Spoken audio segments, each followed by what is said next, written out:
एक साधे सब सदे, सब साधे सब जाए, स्वामी सब साधे सब जाए। शिव मूरत गरज धरो, सब जन हो सुखाय, स्वामी सब जन हो सुखाय। गुरुर्ब्रह्मा गुरुर्विष्णु गुरुर्देवो महेश्वरा, गुरु साक्षात् ब्रह्म तस्मै श्री गुरुवे नमः, तस्मै श्री गुरुवे नमः। नमस्कार साथियों, आपका सरंगी ज्योति संस्थान में बहुत बहुत स्वागत है। आपका हमें अभूतपूर्व प्यार मिल रहा है, हम इसके लिए बहुत तहे दिल से आभारी हैं और हम आपसे अपेक्षा करते हैं कि इसी तरह से आप हमें अपना प्यार देते रहिए, हमारी वीडियो का प्रसारण करते रहिए और हमारे वीडियो को अन्य लोगों तक भी पहुंचाने की कृपा करें ताकि इस विद्या का अधिक से अधिक लोग अपने जीवन में लाभ प्राप्त कर सकें। जैसे आप जानते ही हैं, इतने समय से आप हमारे साथ जुड़े हुए हैं कि हमारा एक ही उद्देश्य है, एक ही चीज़ के लिए हम कार्य कर रहे हैं, जो मुख्य रूप से कार्य कर रहे हैं ज्योतिष के साथ साथ, कि इस संसार में, इस समाज में हमारे पास उत्पन्न होने वाली संतानें उत्तम से उत्तम हों, उत्तम से उत्तम हों। इसके लिए हम कार्य करते हैं और हम इस विषय में ये कहते हैं कि आप अपना गर्भधारण मुहूर्त निकालने के बाद ही गर्भधारण करें ताकि आपको उत्तम से उत्तम संतान प्राप्त हो सके। तो इसी विषय में आज हम और एक कड़ी आगे लेंगे और आपको कुछ ऐसी चीज़ बताएंगे जो विशेष है, जो नॉर्मली कभी भी आप पढ़ेंगे या कोई अन्य आदमी पढ़ेगा तो उसको अशुभ पढ़ता है, उसको ये देखने में आता है कि ये बहुत अशुभ करने वाला है, परंतु वास्तविक स्थिति क्या है, शास्त्रों ने क्या लिखा है वो अलग है। शास्त्रों ने लिखा कि ये अशुभ नहीं होगा। हम मंगल ग्रह की बात कर रहे हैं। मंगल ग्रह यदि अष्टम भाव में हो, द्वादश भाव में हो, ऐसी स्थिति में पहुंच जाए तो अशुभता प्रदान करता है, ऐसा सब लोग मानते हैं। परंतु कुछ ऐसे भी क्षण हैं, कुछ ऐसी भी स्थितियां हैं जहां ये ग्रह अशुभता नहीं शुभता प्रदान करता है और इतनी शुभता देता है, इतनी शुभता देता है कि आपको आठों प्रकार की लक्ष्मी प्रदान करने की क्षमता रखता है, आठों प्रकार की लक्ष्मी प्रदान करने की क्षमता रखता है। धन अथाह हो सकता है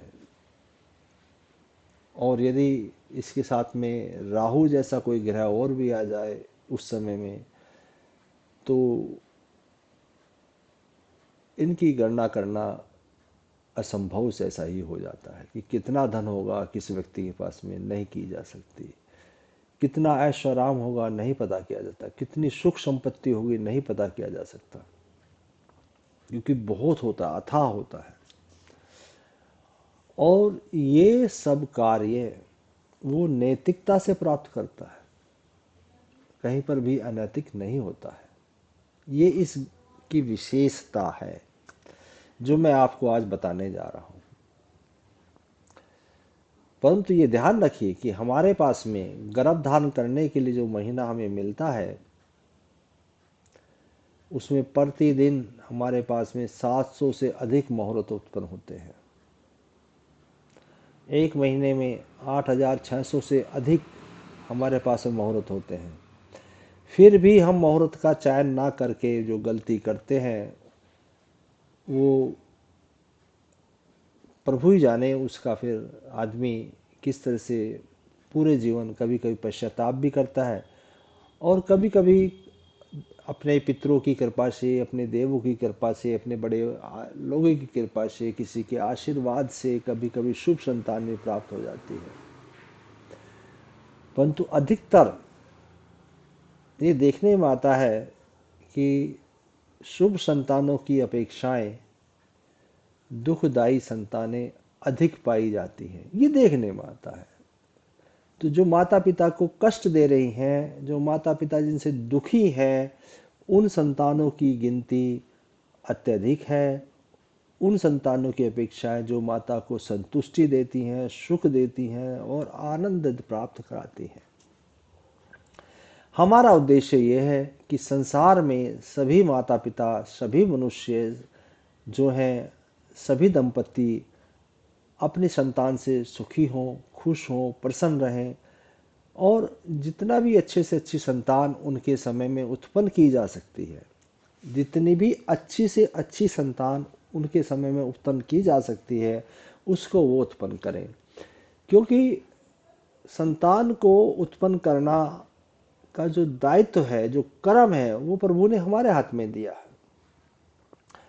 और इस कर्म के करने में हम बाकी सब कर्म करने के लिए मुहूर्त निकालते हैं। मकान खरीदेंगे मुहूर्त, गाड़ी खरीदेंगे मुहूर्त, बच्चे को पढ़ने भेजेंगे मुहूर्त, और ऑपरेशन कराएंगे मुहूर्त, डॉक्टर के यहाँ जाने के लिए सोचते हैं तब भी उसमें मुहूर्त देख लेते हैं कि क्या करें। आजकल तो सीजरिन का भी ऑपरेशन का चक्कर चल रहा है, तो सीजरिन कराने के लिए भी मुहूर्त निकाल लेते हैं।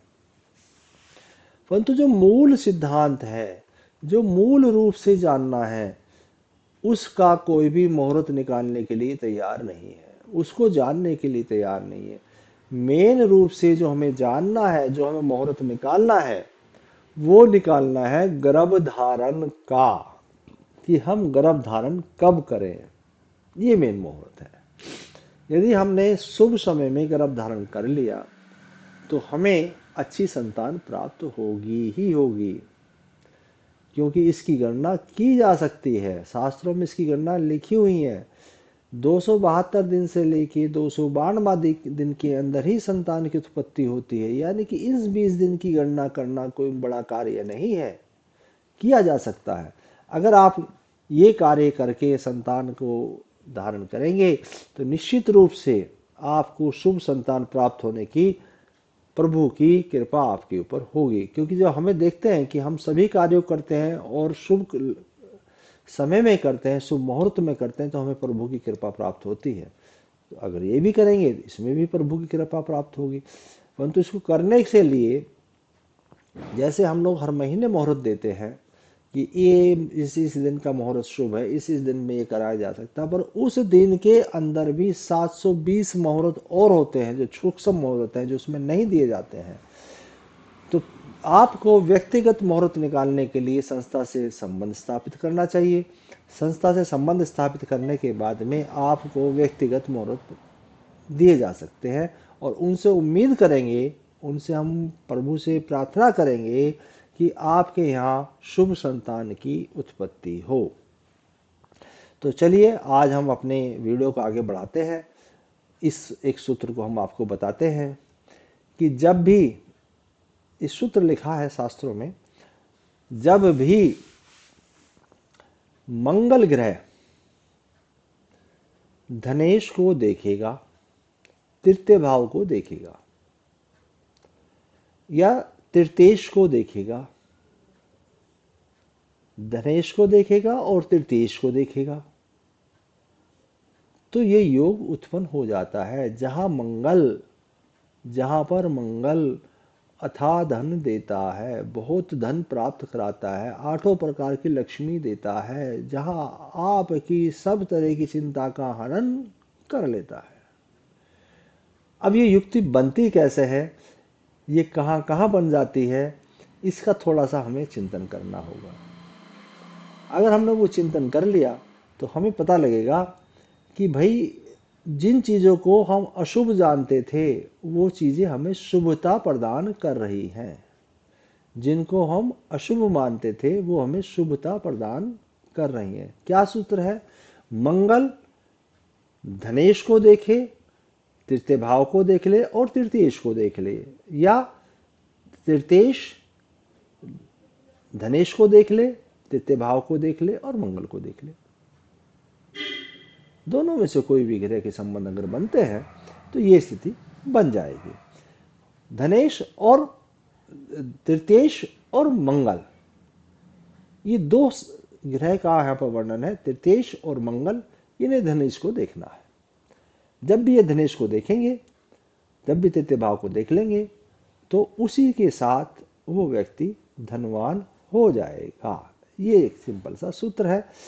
इस सूत्र की हम आज थोड़ी सी व्याख्या करेंगे, इसमें थोड़ा सा हम आपको बताएंगे देखो किस किस से घटना घट सकती है।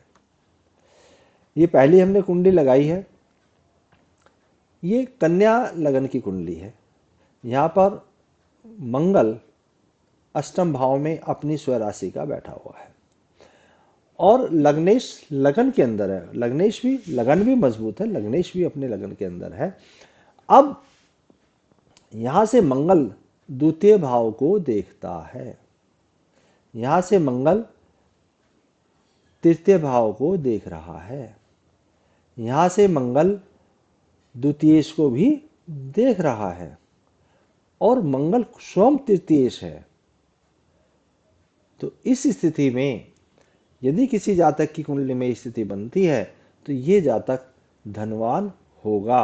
और कितना धन होगा ये प्रभु जाने, क्योंकि यहाँ पर तो सिर्फ इतना लिखा है कि ये धनवान होगा और ये अथाह धन होने की संभावना इसके पास बन जाती है। जबकि नॉर्मली पढ़ने में आता है कि अष्टम भाव का मंगल हानि पहुंचाता है, पर यहाँ पर अष्टम भाव के मंगल ने आपको बहुत धन देने की क्षमता प्राप्त कर दी है, बहुत अधिक धन देने की क्षमता प्राप्त कर दी है। एक और हम कुंडली देखेंगे इसके बाद में। ये देखिए दूसरी हमने कुंडली बनाई है,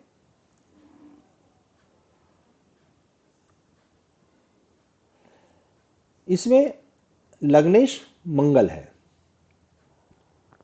और द्वितीय भाव का स्वामी शुक्रदेव है, तृतीय भाव में बैठे हुए हैं, मंगल अष्टम भाव में बैठे हुए हैं। तो मंगल के ऊपर यह सूत्र लगता है कि जब भी मंगल अष्टम भाव में होगा और अपने लगन का स्वामी होगा तो इसको अष्टमेश का दोष नहीं लगता है, ये अष्टमेश का दोष से फ्री रह जाता है। और यहाँ पर ये देखिए कि जो यहाँ पर द्वितीयेश है उसको ये देख रहा है और यहाँ पे जो तृतीयेश है बुधदेव, और बुधदेव भी शुक्र को देख रहे हैं, धनेश को देख रहे हैं। यानी कि मंगल ने भी देख लिया और धनेश ने भी, तृतीयेश ने भी देख लिया। तो इस स्थिति में भी यह व्यक्ति अत्यधिक धनवान होगा, ऐसा यहाँ पर विदित होता है। एक और हम कुंडली लेंगे इसके बाद, इसी तरह की सब कुंडलियां लेंगे जिसमें हमें विभिन्न अलग अलग स्थितियों में पता लगेगा कि क्या हो रहा है। अब देखिए ये कुंडली है,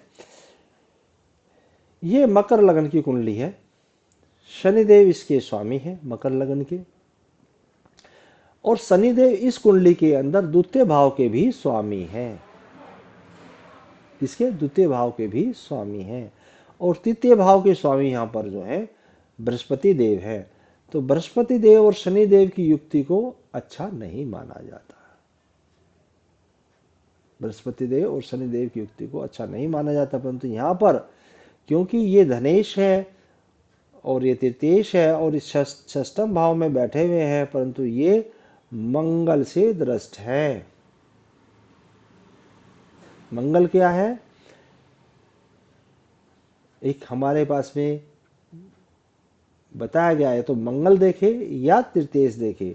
यहाँ पर तृतीयेश ने भी धनेश के साथ युक्ति की है और यहाँ पर मंगल ने भी उसको देखा है।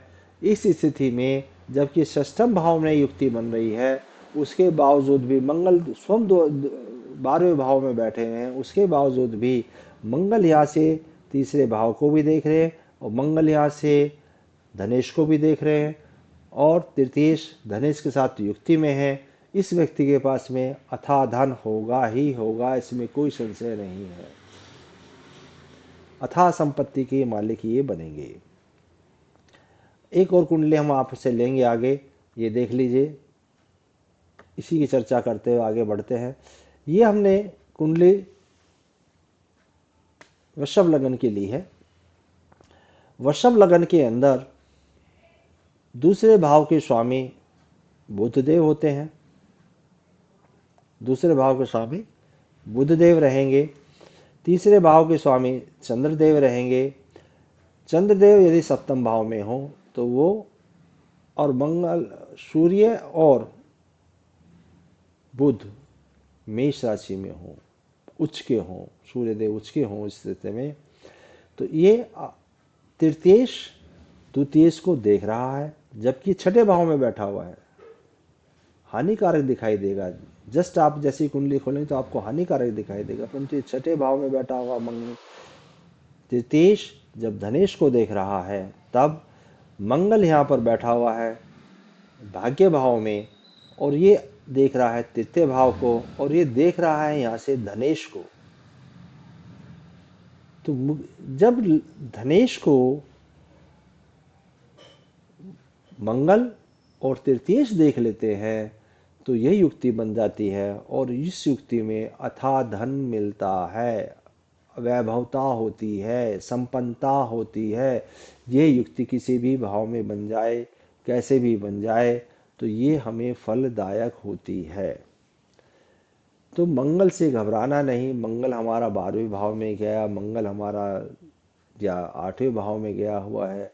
यदि वो धनेश से युक्ति कर लेगा, यदि वो धनेश को दृष्ट कर लेगा या धनेश से किसी भी तरह का संबंध स्थापित कर लेगा, तो वो उस स्थिति में आपको राजयोग से भी अधिक संपन्नता देने की क्षमता में आ जाता है।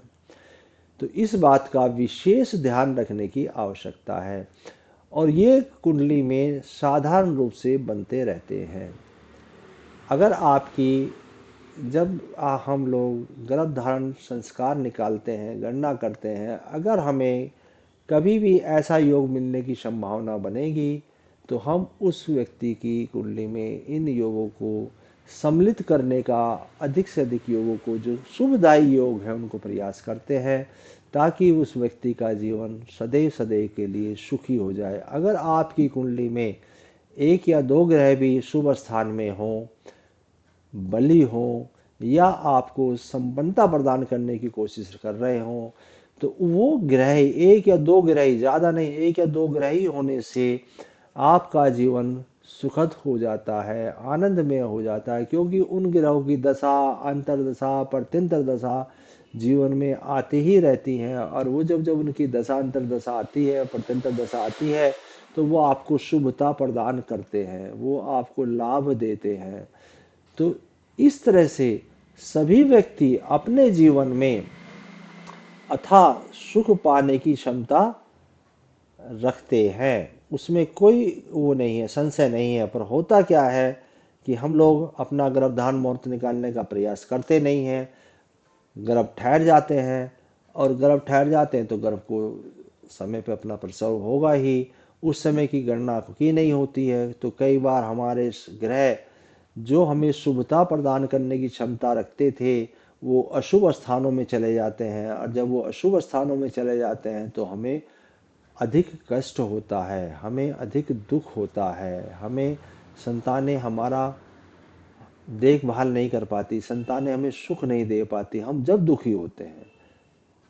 और जब हमारे कर्म का समय था, जब हमारे कार्य करने का समय था, जब हमें गर्भधारण समय निकाल के संतान धारण करने का समय था, तब हमने इस बात पर ध्यान ही नहीं दिया था, और हम बाद में कहते हैं अब पछताए क्या होते जब चिड़िया चुग गई खेत। अरे भैया, अभी समय है, जागिए, और सब लोग जागिए, युवा पीढ़ी भी जागिए, और जो भी वृद्ध है, जो भी दादा दादी बनने वाले हैं, उनको वो भी जागिए, क्योंकि वही लोग नई पीढ़ी का मार्गदर्शन करेंगे, वही लोग नई पीढ़ी को बताएंगे कि भैया गर्भधारण मुहूर्त नाम की कोई चीज होती है, उसे धारण कीजिए, उसे निकलवाइए, उसे ज्योतिषी से ज्ञान कीजिए कि कब और किस समय गर्भधारण करने से हमें शुभ संतान प्राप्त होगी।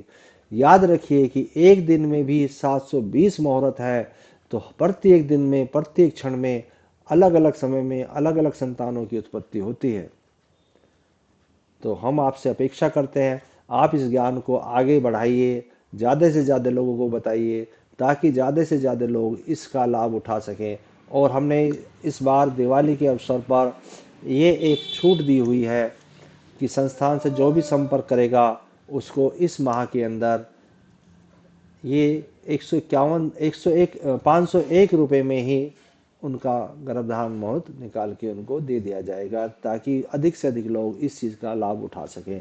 नमस्कार, फिर मिलेंगे अगले वीडियो में। इसका प्रसार कीजिए, ज़्यादा से ज़्यादा लोगों तक इसको पहुंचाइए, और आइकॉन बटन दबाइए, सब्सक्राइब कर लीजिए। जय जय श्री राम। नमस्कार।